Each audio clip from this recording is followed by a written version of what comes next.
Welcome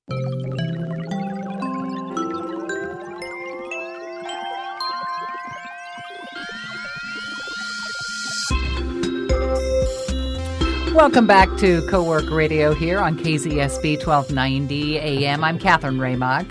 And I'm Jane Walker-Wood. And we're a show all about the modern entrepreneur. Each week we have the pleasure of interviewing two company founders. And Dan Engel is here with us today. Dan is CEO and co-founder of Mobile First, a cloud-based mobile conversion firm.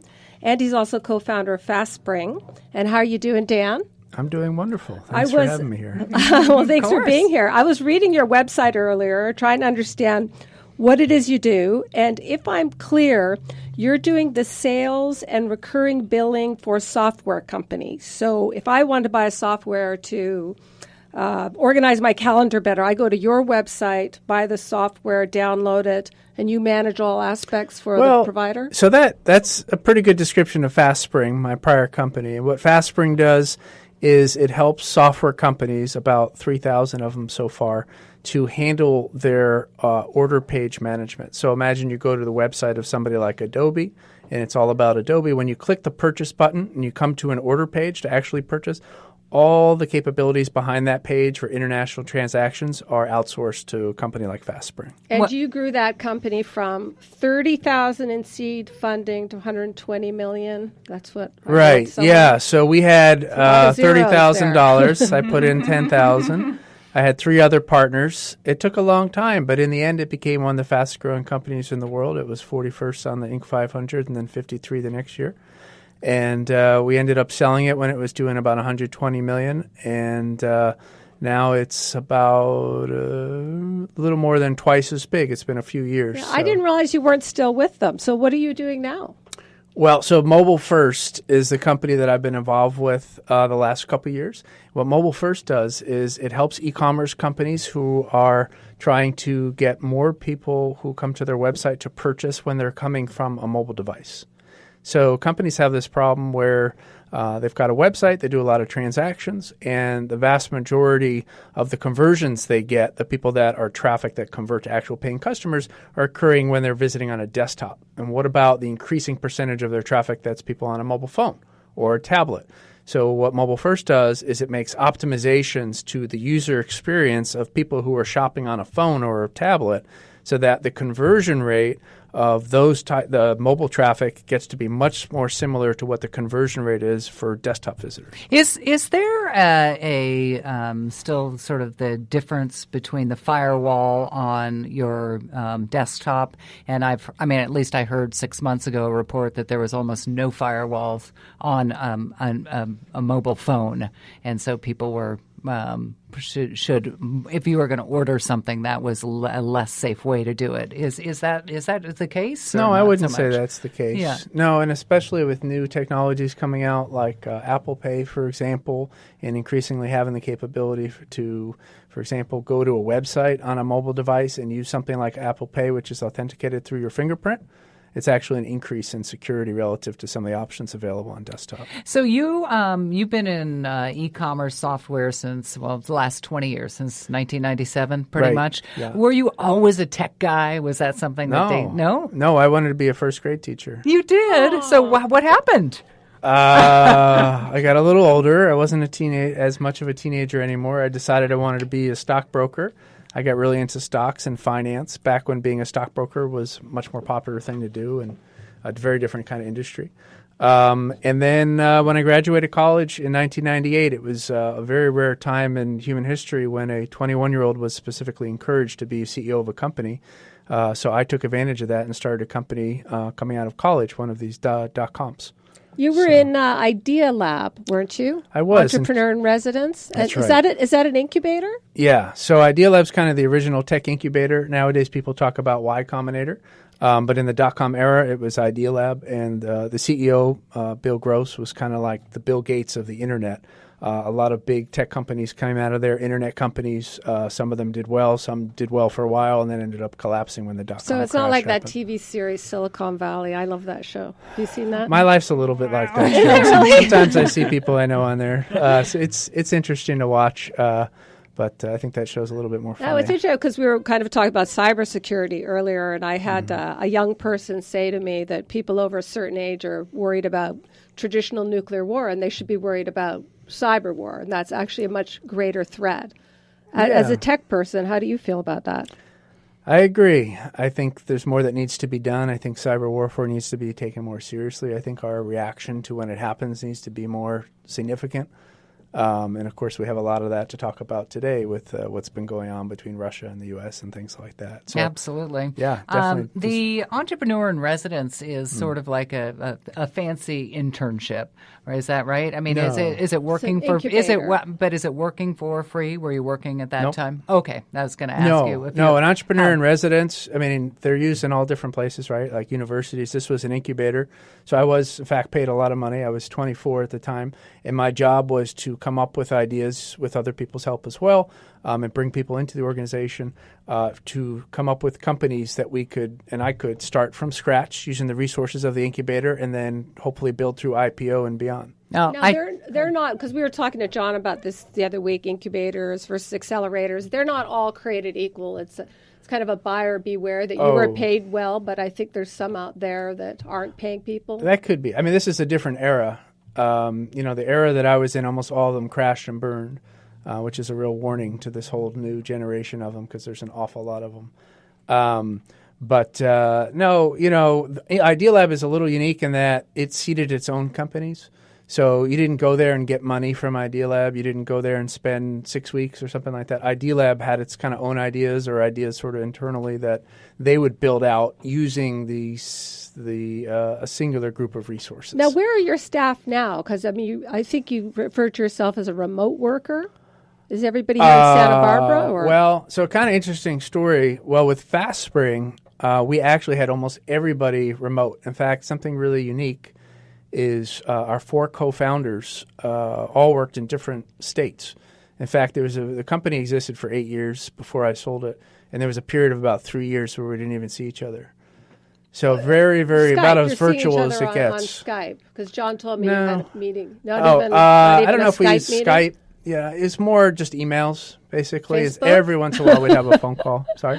Facebook, at least? No, I don't think we're friends on Facebook. Wow. That is pretty Fascinating, yeah. It was a unique way to do it. It just made sense for us. And what about now? Do you have staff here in Santa Barbara? So for mobile first, I have some in Austin, Texas. I have some in Santa Barbara. But I tend to employ a lot of people that work from home, and there's a lot of advantages for doing that. For one thing is they tend to be much happier. They're in control of their time. They have freedom and flexibility, and they love the respect that they're getting that, hey, as long as I get my work done, why do you really have to care where I am when I do things? Now, do some of them want to work out of a co-working space? Because then, for me, that helps me with my schedule, that I get out of bed. And yeah, I mean, work. I think some probably do. But, in my more recent past, no, I've actually hired a lot of people that love working from home. Their moms or their dads or their people that don't love being in an office around other people all the time. So, like Fastspring, my other company, we had a lot of people doing customer support who actually had backgrounds in coding, and they were kind of antisocial people. It worked perfect for customer support they could do from their home, but if I asked them to come in office, those people wouldn't want to work for me.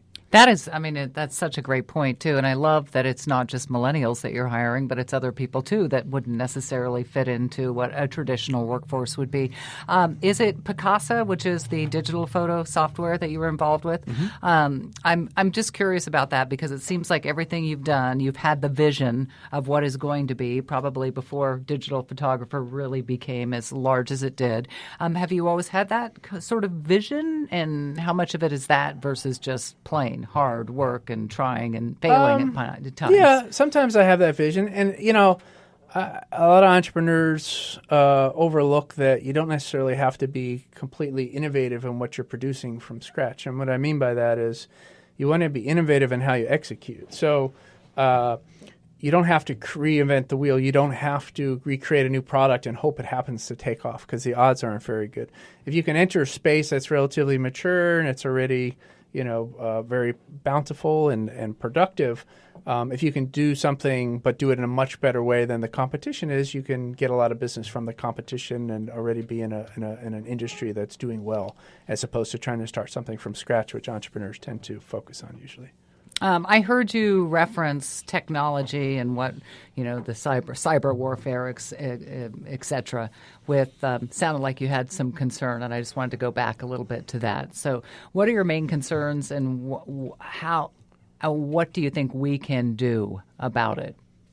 I don't know that I'm thinking about it too much more than other people who care, but I think it's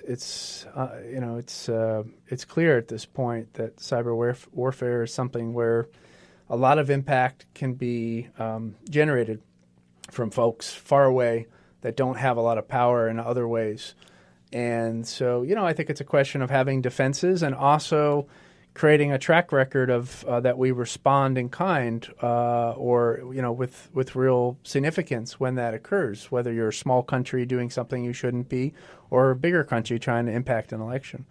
I think to date, I think the feeling out there so far, if you're out there trying to, say, hack into the DNC or hack into a corporation and get their credit cards, I think the assumption is that the response you're going to get is going to be relatively minimal compared to the damage that you're potentially inflicting and the problems that you're causing. And I think that should change. Were you surprised at the amount of Russian infiltration on Facebook when that actually came out and the stats came out?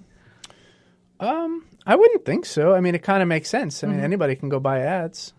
So I don't think there were any rules saying, hey, such and such from Russia can't be buying ads. So if we don't have those kind of rules, why wouldn't they? Yeah, but it's kind of nice that now steps are being taken and at least it's uncovered. Hopefully the process will get completed. That'd be good. Now, you've had a lot of successful companies and maybe some weren't as successful.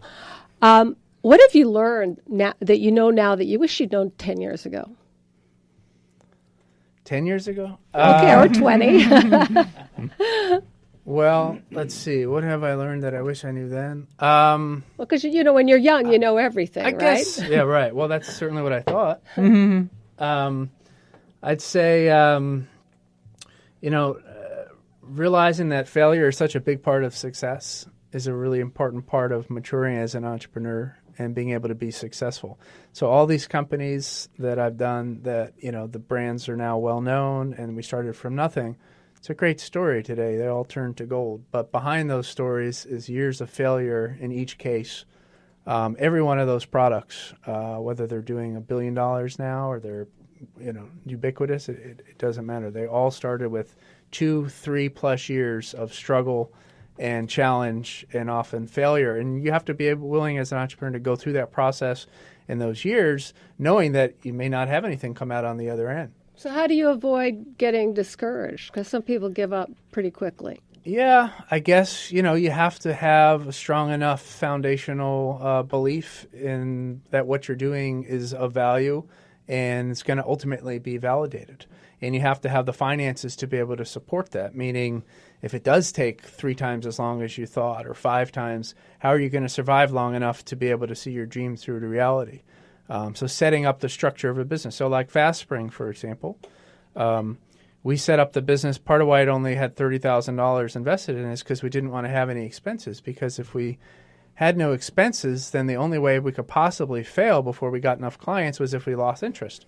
Well, if you get rid of all the possible ways to fail, then the only thing left is what, right? So that's part of why it worked. And it took 3.5 years, but it finally got going, and we stuck with it. But you're right. When you look at these things in history, it just sounds like, you start and you're just successful from day one. And that's what everyone's reading about all the time is after there's the overnight success over thousands and thousands of nights, really. You got to realize what you're signing up for when you do one of these ventures. It's long-term, it's a lot of rough times, and it's a lot of failure.